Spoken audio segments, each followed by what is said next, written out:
తెలంగాణ రవాణా శాఖ మంత్రి పొన్న ప్రభాకర్ను టీపీసీసీ వర్కింగ్ ప్రెసిడెంట్ మాజీ ఎమ్మెల్యే జగ్గారెడ్డి కలుసుకున్నారు. సంగారెడ్డి పాత బస్టాండ్లో 10-15 కోట్ల రూపాయలతో కాంప్లెక్స్ నిర్మాణం చేపట్టాలని మంత్రిని ఆయన కోరారు. ఈ మేరకు మంత్రి పొన్నం ప్రభాకర్కి జగ్గారెడ్డి వినతి పత్రం అందజేశారు. జీహెచ్ఎంసీ శానిటేషన్ ట్రాన్స్పోర్ట్ కార్మికుల సమస్యలు పరిష్కరించాలని మేయర్ కమిషనర్ను కలిసినట్లు తెలంగాణ జనసమితి పార్టీ అధ్యక్షుడు కోదండరాం చెప్పారు. వీలైనంత త్వరగా పరిష్కారాన్ని కృషి చేస్తామని వారు హామీ ఇచ్చారన్నారు. పలు కఠినమైన సందర్భాల్లో కోవిడ్ లాంటి ఇబ్బందికర పరిస్థితుల్లో కార్మికులు మన కోసం పనిచేశారన్నారు. వారికి ఇబ్బందులు రాకుండా మౌలిక సదుపాయాల్ని కల్పించాలన్నారు కోదండరాం. హైదరాబాద్లో మినిస్టర్ క్వార్టర్స్లో మంత్రి పొన్నం ప్రభాకర్ను మునుగోడు ఎమ్మెల్యే కోమటిరెడ్డి రాజగోపాల్ రెడ్డి మర్యాదపూర్వకంగా కలిశారు. ఆర్టీసీ బీసీ సంక్షేమ శాఖకు సంబంధించిన సమస్యలపై మంత్రి పొన్నంకు ఆయన వివిధ మండలాల అధ్యక్షులు ముఖ్య నేతలతో కలిసి వినతి పత్రం సమర్పించారు. నియోజకవర్గానికి కొత్త బస్సులు మంజూరు చేయాలని రాజగోపాల్ రెడ్డి కోరారు. ఖమ్మం జిల్లా నేలకొండపల్లిలోని భక్తరామదాసు ధ్యాన మందిరంలో భట్టి విక్రమార్క, పొంగులేటి శ్రీనివాసరెడ్డి, జూపల్లి కృష్ణారావు, ఖమ్మం ఎంపీ రఘురామరెడ్డి పరిశీలించి పూజలు నిర్వహించారు. కంచర్ల గోపన్న నివాసం ప్రాంతంలో ఉన్న భక్తరామదాసు ధ్యాన మందిరాన్ని వారు సందర్శించారు. రామదాసు జీవిత చరిత్ర చిత్రఘటాలను తిలకించారు.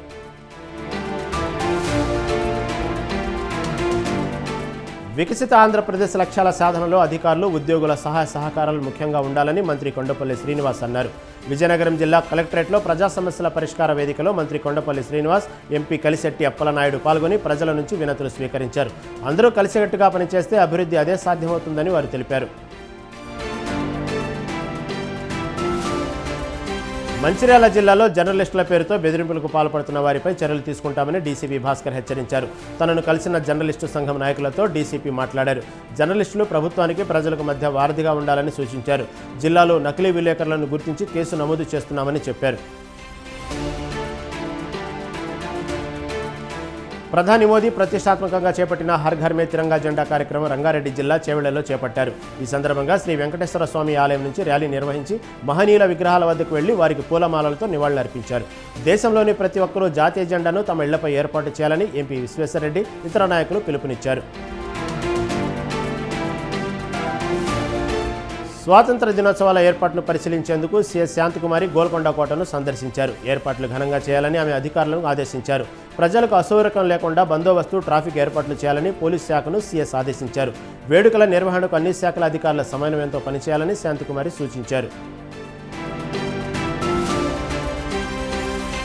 తెలంగాణలోని అన్ని యూనివర్సిటీలలోని సమస్యలు వెంటనే పరిష్కరించాలని పీడీఎస్ విద్యార్థి సంఘం డిమాండ్ చేసింది.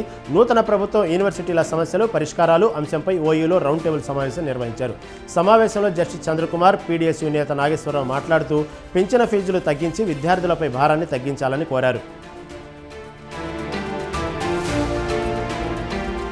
స్వాతంత్రం కోసం ప్రాణాలు త్యాగం చేసి ఉద్యమం నడిపిన ఏకైక విద్యార్థి సంఘం ఏఎస్ఎఫ్ అని ఆ సంఘం మాజీ జాతీయ ఉపాధ్యక్షులు వేమయ్య యాదవ్ చెప్పారు. శ్రీ సత్యసాయి జిల్లా కదిరిలో ఘనంగా జరిగిన ఏఎస్ఎఫ్ 89వ వ్యవస్థాపక దినోత్సవాల్లో వేమయ్య యాదవ్, నరేంద్ర చౌదరి పాల్గొన్నారు. ఏఎస్ఎఫ్ జిల్లా ఉపాధ్యక్ష శేషం మహేంద్ర అధ్యక్షతన వ్యవస్థాపక దినోత్సవం జరిగింది.